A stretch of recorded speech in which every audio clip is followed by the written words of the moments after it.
Halo siswa-siswi TKJ, kembali lagi bersama Elektra Asisten Virtual Pak Dharma Palalangan.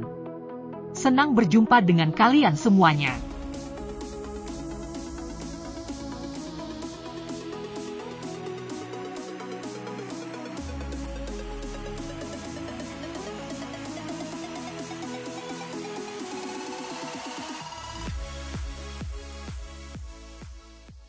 Mari kita lanjutkan materi kita.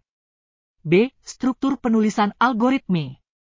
Untuk menjadi seorang pemrogram mesin komputer, seseorang harus mengerti konsep algoritme dan merancangnya.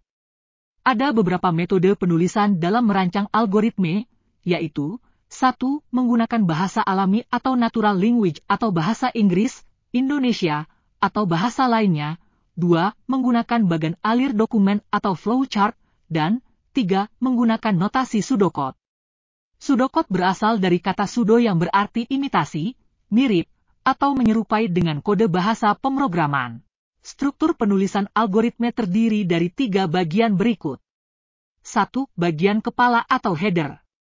Bagian ini menandakan awal permulaan sebuah algoritme. Biasanya berisi judul algoritme yang mewakili spesifikasi program. Biasanya diawali dengan keyword program diikuti judul program. Sebaiknya dalam penulisannya lebih ringkas dan padat, namun memberikan gambaran jalannya program yang dikerjakan. 2. Bagian pendeklarasian. Pada bagian ini merupakan tahap pernyataan dan penentuan berbagai jenis variabel, konstanta, dan tipe data bentukan yang selanjutnya akan digunakan pada badan utama program. 3. Bagian badan algoritme. Bagian ini menunjukkan untaian proses yang dilakukan. Biasanya berupa proses computing atau perhitungan, perulangan, penyelesaian, maupun proses pencetakan output program pada peranti output, misalnya monitor. Penulisan algoritme tidak mengacu dalam bentuk atau mode bahasa pemrograman tertentu. Namun, penulisannya merepresentasikan proses yang terjadi dalam program, sehingga akan mempermudah proses implementasi rancangan algoritme dalam kode bahasa pemrograman tertentu. Carilah contoh struktur penulisan algoritme yang di dalamnya terdiri dari 1.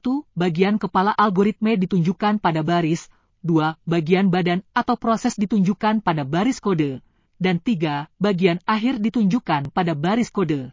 C. Struktur algoritme dengan natural language. Struktur penulisan dengan metode natural language lebih mendekati penulisan algoritme bergaya bahasa manusia yang digunakan dalam keseharian. Langkah-langkah yang dibuat lebih bersifat deskriptif, singkat, padat, dan mudah dimengerti, tetapi masih mewakili proses yang akan dilakukan. Tidak ada aturan baku yang harus diikuti secara mutlak dalam penulisan ini.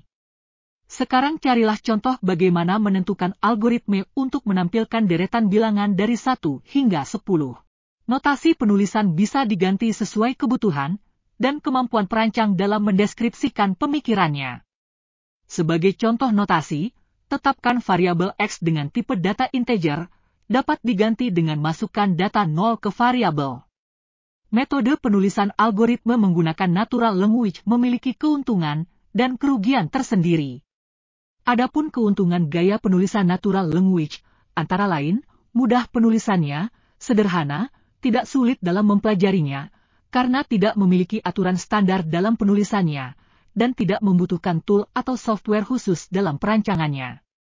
Selain keuntungan, metode natural language memiliki kerugian, yaitu gaya penulisan setiap programmer tidak sama, pemahaman dalam pembacaan algoritme menjadi sulit. Jika permasalahan program yang akan dibuat kompleks, algoritme menjadi sangat panjang sehingga kurang efisien, sukar untuk menerjemahkannya ke dalam bentuk kode pemrograman. Baiklah para siswa TKJ, untuk lebih memahami lagi materi di atas, mari kita masuk ke dalam uji pengetahuan yang dilakukan secara individu atau berkelompok. 1. Jelaskan pengertian struktur penulisan dengan metode natural language menurut pemikiran Anda. 2. Tuliskan dan jelaskan bagian struktur dasar dalam penulisan algoritme. 3. Deskripsikan keuntungan menggunakan struktur penulisan dengan metode natural language. Jika sudah selesai, silakan maju ke depan untuk membacakan jawaban kalian masing-masing. Selanjutnya, mari kita masuk ke dalam praktikum. Cobalah untuk memecahkan masalah berikut ini. Persoalan, uraikan kegiatan Anda secara detail dari mulai bangun tidur, hingga melakukan kegiatan berangkat sekolah menjadi sebuah urutan logis algoritme dengan metode natural language. Penyelesaian, tuangkan algoritme Anda dalam bentuk printout menggunakan aplikasi Microsoft Word. Para siswa-siswi TKJ yang hebat, demikianlah materi kita kali ini. Sampai jumpa di pertemuan selanjutnya, dan tetap semangat!